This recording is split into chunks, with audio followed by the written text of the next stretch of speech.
In our headlines on this Friday, November 22nd, here on the Korean Peninsula. North Korea's Kim Jong-un claims past discussions with the US simply served to confirm Washington's, quote, unchangeable hostile policy toward Pyongyang, reaffirming the regime's need for nuclear weapons power. And Russia's Vladimir Putin dismisses Ukraine's allegation of an ICBM assault, asserting that Russia had tested a new hypersonic missile by firing it at a Ukrainian city in response to Kyiv's recent launch of American and British-supplied long-range missiles. Meanwhile, today, that is November 22nd, is Kimchi Day, a day designated to celebrate this tasty Korean staple and its steady expansion onto global dining tables, as the day is observed in quite a number of American states, a British town, and in the South American country of Argentina. North Korea's Kim Jong-un believes dialogue with the US in the past simply served to confirm Washington's animosity toward Pyongyang, reaffirming the regime's need for nuclear weapons power. Our correspondent Kim Jong-sil covers his remarks and more. North Korean leader Kim Jong-un recently stated that diplomacy with the US had reached its limits. Speaking at the National Defense Development 2024 exhibition in Pyongyang on Thursday, Kim stressed that he had, quote, explored all possible avenues of negotiations with the U.S. only to confirm its invasive and hostile policy toward Pyongyang. The South Korean government said Kim's message wasn't far from previous statements made about the U.S. North Korea has yet to report on President-elect Trump's election results. Kim Jong-un's speech today repeated his previous message, calling for the US to first abandon its hostile policy toward the North. Experts believe Kim's speech is more than rhetoric, commenting that it's part of a strategy to pressure the incoming US government to restart talks. Despite distrust toward the United States, this pressures Trump by emphasizing conditions for talks, specifically the withdrawal of hostile policy, while continuing to build North Korea's nuclear arsenal. Professor Im added Trump may seek another meeting with Kim to differentiate himself from President Joe Biden. Trump will likely seek talks with Kim Jong-un to set himself apart from Biden, aiming to end the Russia-Ukraine war, restore peace in the Middle East, and eliminate the North Korean nuclear threat. Pyongyang's annual exhibition ranged from showcasing small drones to the latest ICBMs. Overall, it seems North Korea is showcasing its readiness for war, while more specifically sending a message to Seoul and Washington not to recklessly pressure or impose sanctions on Pyongyang.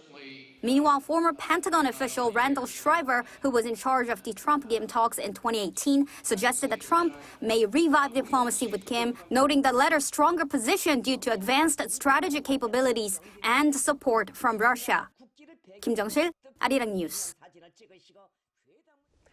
Earlier in September, North Korea's state media released rare pictures of Kim Jong-un visiting a highly enriched uranium production facility.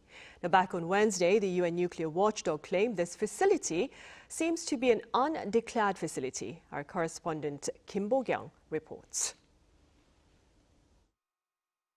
The IAEA chief stated that the highly enriched uranium production facility North Korean leader Kim Jong-un visited in September appears to be an undeclared facility at the Kangson complex near Pyongyang.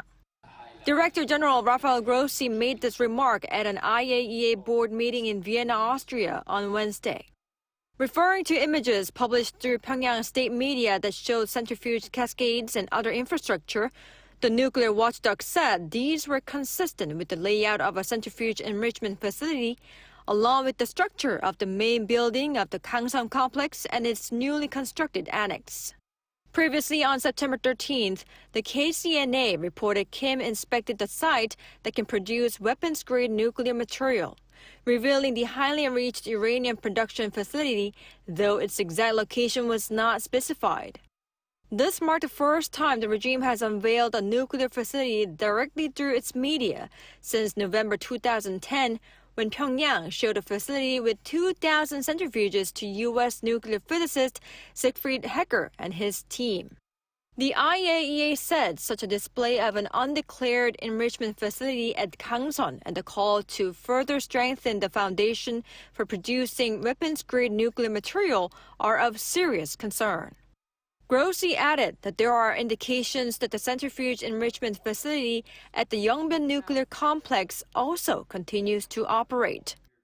Intermittent activity continues at the experimental light water reactor there, said the IAEA chief, which aligns with ongoing commissioning processes. The 5-megawatt reactor at Yongbyon was not operating between mid-August and mid-October, which experts at the nuclear watchdog believe gave the North enough time to refuel the reactor and start its 7th operational cycle. Regarding the Punggye-ri nuclear test site in Hamgyong-Bukdo province, it remains prepared for a nuclear test with no major changes so far. Stating that such a revelation of undeclared enrichment facilities and the ongoing commissioning of the light water reactor were clear violations of UN Security Council resolutions, Grossi urged Pyongyang to fully comply with resolutions and swiftly cooperate with the IAEA. Kim Bo-kyung, Arirang News.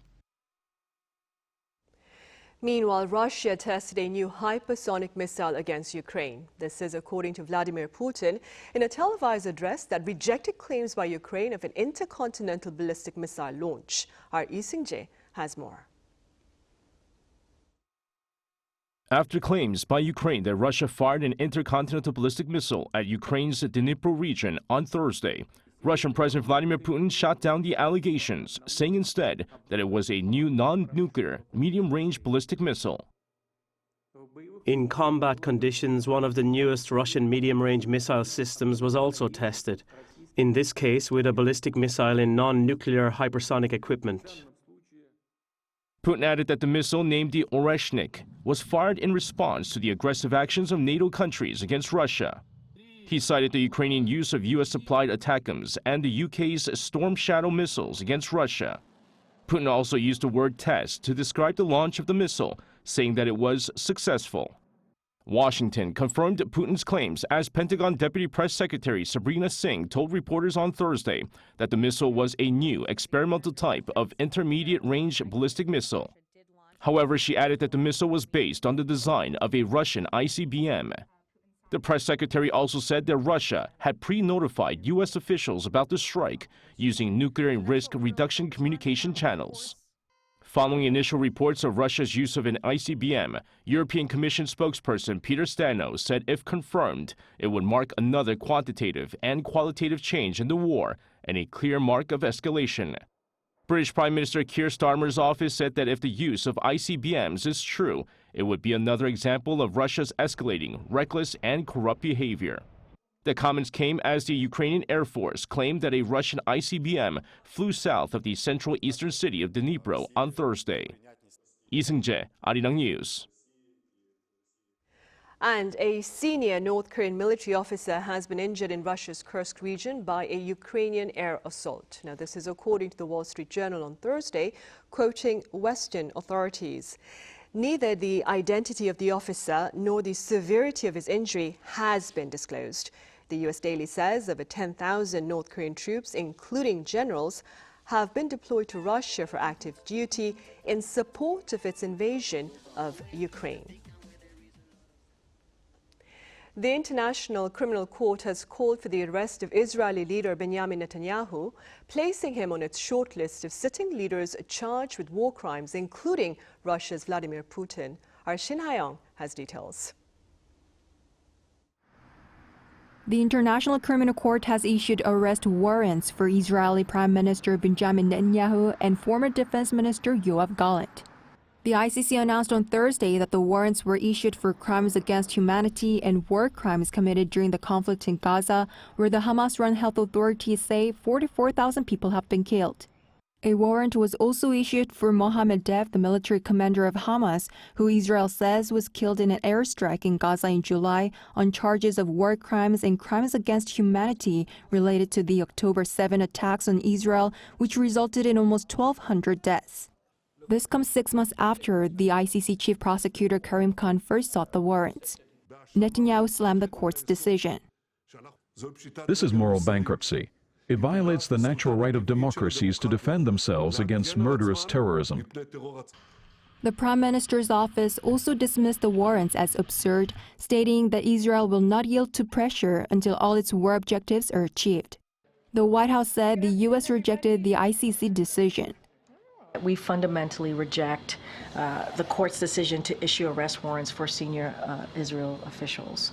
We remain deeply concerned by the prosecutor's rush to seek arrest warrants and the troubling process errors that led to this decision. In theory, those accused could face arrest if they travel to one of the ICC's 124 member states, which does not include the U.S.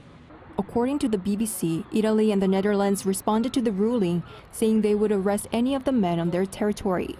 However, the court does not have its own police force to carry out arrests and relies on its member states for that, with limited diplomatic means to compel them if they refuse. 신하영, Arirang News.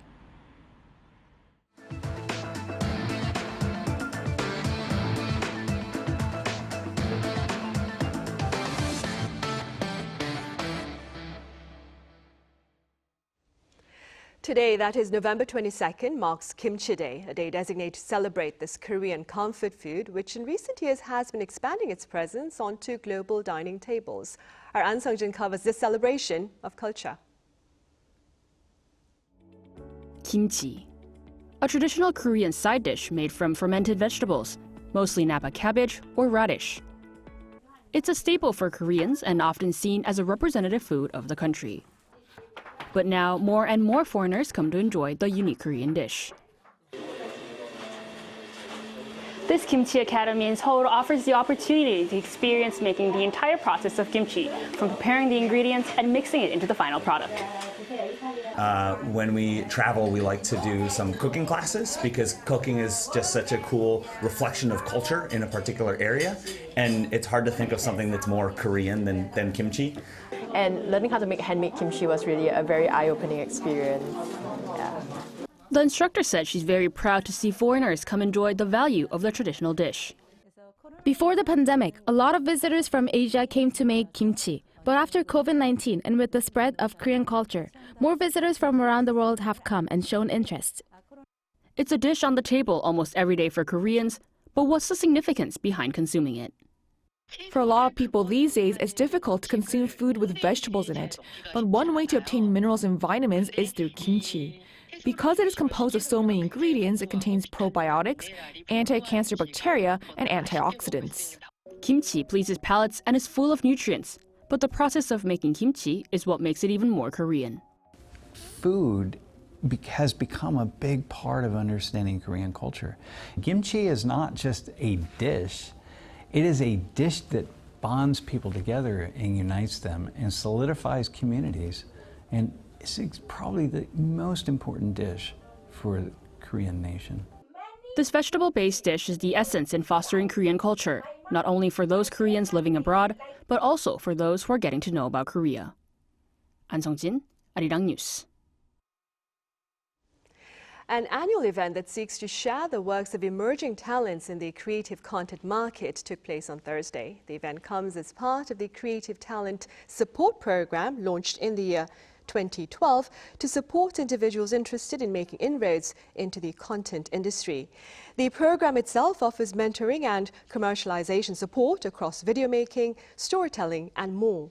The showcase this year, hosted by the Culture Ministry and the Korea Creative Content Agency, was attended by members of the National Assembly who pledged continued support to nurture talent. Korean semiconductor glass substrate maker Absolics is poised to secure, that is, substantial funding from the U.S. government. The U.S. Department of Commerce on Thursday said the SKC subsidiary is among the expected recipients of research investment worth $100 million. The investment comes under the National Advanced Packaging Manufacturing Program, which is part of the Biden administration's CHIPS and Science Act. Absolics is the sole recipient in the glass, materials and substrates area, and this latest selection follows its $75 million grant from the Commerce Department back in May for chip production. Also in the U.S., former Florida Attorney General Pam Bondi has been tapped as Team Trump's new choice to head the Justice Department. Our Arirang explains. U.S. President-elect Trump has nominated the former Attorney General of Florida, Pam Bondi, as its U.S. Attorney General pick. Trump announced the decision on social media on Thursday, highlighting Bondi's nearly 20-year career as a prosecutor and Florida's first female Attorney General, calling her smart and tough and an America First fighter. In his post, Trump said, quote, "For too long, the partisan Department of Justice has been weaponized against me and other Republicans. Not anymore. Pam will refocus the Department of Justice to its intended purpose of fighting crime and making America safe again." The announcement also came just a few hours after the withdrawal of Trump's previous nominee, former U.S. Representative Matt Gaetz. He has been investigated by the House Ethics Committee over allegations of sexual misconduct and drug use, which he denies. Gaetz withdrew his name from consideration, saying that he had become a distraction for Trump as allegations against him resurfaced. The House Ethics Committee has reportedly investigated Gaetz on and off since 2021 over various allegations, including misuse of campaign funds, accepting bribes, sharing inappropriate images on the House floor, using illegal drugs, and sex with a minor. The Department of Justice had also led an investigation related to the underage sex allegations, but did not file charges against Gaetz.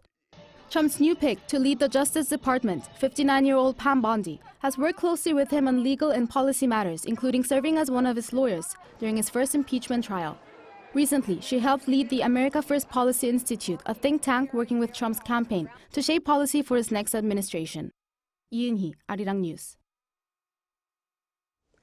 Over in Pakistan, dozens of people were killed and injured in the country's northwest region on Thursday. Men armed with guns reportedly opened fire at passenger vehicles carrying mainly Shiite Muslims on a key highway in the tribal district of Kurram near the border with Afghanistan. Clashes between the majority Sunni Muslims and the minority Shiites have led to many losses of lives in recent months. Tensions have reportedly persisted for decades between the two groups over a land dispute in the tribal area.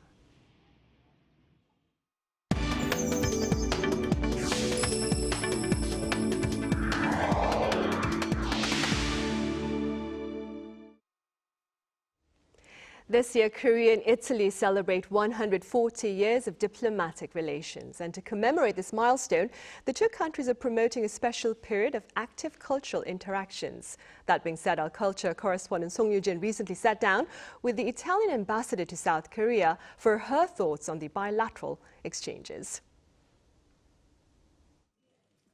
2024 has been an exceptionally busy year for Emilia Gatto, the Italian ambassador to South Korea. This year marks the 140th anniversary of diplomatic relations between South Korea and Italy, as well as the launch of their Year of Cultural Exchange project. Everything is inserted in a certain, context of trying to promote relations between Italy and Korea. A variety of events, ranging from photo and painting exhibitions to traditional dance and opera performances, have been taking place in both Korea and Italy. Having served in Korea for just over a year, Ambassador Kato says she has been consistently amazed by the similarities between the two countries. They are really very passionate people, people who love culture, but really so much. Love culture, love art, have a lot of curiosity. So I always say that to me, Koreans are a sort of the Italians of Asia. This shared passion, she explains, forms the backbone of the relationship between the two countries. We are countries that consider culture as part of ourselves. So, and culture may have also function to relax, and relax relations, relax moments of the culture to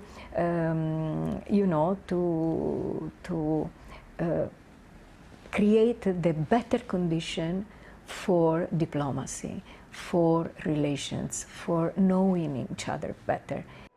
Among the many cultural exchange programs, the exhibition, The Master of Light, Caravaggio and His Descendants, stands out. Currently on display at the Seoul Art Center, it brings a significant collection of works from one of Italy's most renowned artists to Korea. After Leonardo and Michelangelo, more or less, we have Caravaggio in Italy. And this is the first time that we succeed to bring in Korea a very large amount of original paintings of Caravaggio and of the Caravaggeschi. While these exchanges have already brought Italian art, history, and cuisine closer to Koreans, and Korea's K-pop and K-beauty closer to Italians, Ambassador Kato believes there's still much more to explore. For us, this is a moment of opportunity to show you this aspect of our culture that is very strong. Basic science research. You can catch this opportunity to let people know about your ancestral culture, your heritage. I don't think there is another country where a language, how do you say, the writing was fully invented. Looking ahead, Ambassador Kato sees her role as more than just representing Italy in Korea. She hopes she can serve as a bridge connecting her home country and the country she's always wanted to work. I wish also to be Korean ambassador to Italy. I want to find the good things of Italy, to promote them in Korea. And I want also to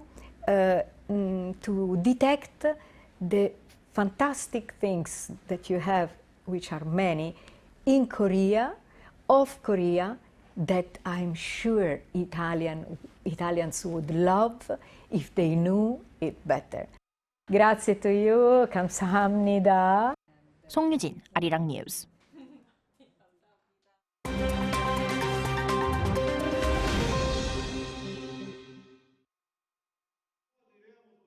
This is The World Now, bringing you the latest stories from around the globe. In Brazil, federal police on Thursday indicted 37 individuals, including former President Jair Bolsonaro and former high-ranking government and military officials, over allegations of an attempted coup to prevent his successor, Luiz Inácio Lula da Silva, from taking office in 2022. Brazilian authorities say Bolsonaro had full knowledge of plots to assassinate President Lula, Vice President Geraldo Alckmin, and Supreme Court Justice Alexandre de Moraes following his election defeat. Police also said they found evidence that Bolsonaro knew of plans by a criminal organization to overthrow democratic order, including election denial in the capital Brasilia in early 2023. While Bolsonaro has denied the allegations, he must now wait for a decision by Brazil's prosecutor general on whether the former president will stand trial or not. The death toll in suspected mass alcohol poisoning in Laos has risen.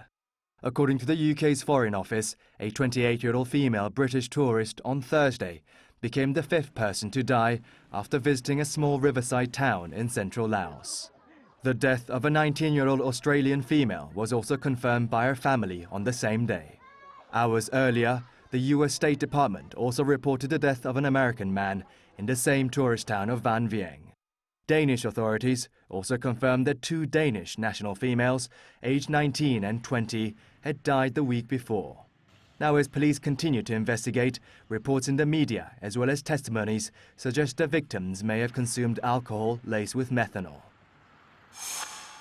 A rare early snowfall across France was seen on Thursday, with the French National Weather Service putting the Greater Paris region of Île-de-France under an orange weather alert until Friday.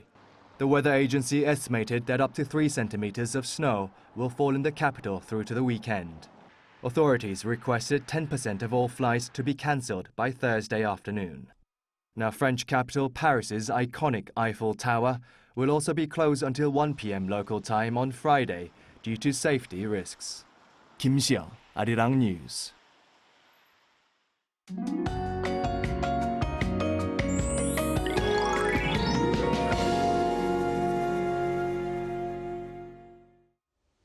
Clear skies prevail today ahead of the weekend. However, since today is Soseol on the lunar calendar, the second seasonal term of winter, there was a slight drop in the readings today. Tomorrow, lows will plummet to 1 degree Celsius in Seoul. It will feel like below zero with frigid air in the morning. Please bundle up extra warm. It will be the last chance to enjoy late autumn conditions this weekend with sunshine during the daytime. At one point in the afternoon, only the east coast areas of Gyeongsang-buk-do province will receive a little rain. In the middle of next week, the first snow could fall in Seoul, Jeollabuk-do province, and inland areas of Gyeongsang-buk-do province. Tomorrow, Seoul, Gwangju, Daegu, and Gyeongju will start off at 1 degree, Chuncheon -2 degrees. Highs will move up to 13 in Daegu, Gyeongju, and Jeju, Busan 16 degrees. Rain is forecast all over the country on Tuesday next week. That's all for Korea. Here are the weather conditions around the world.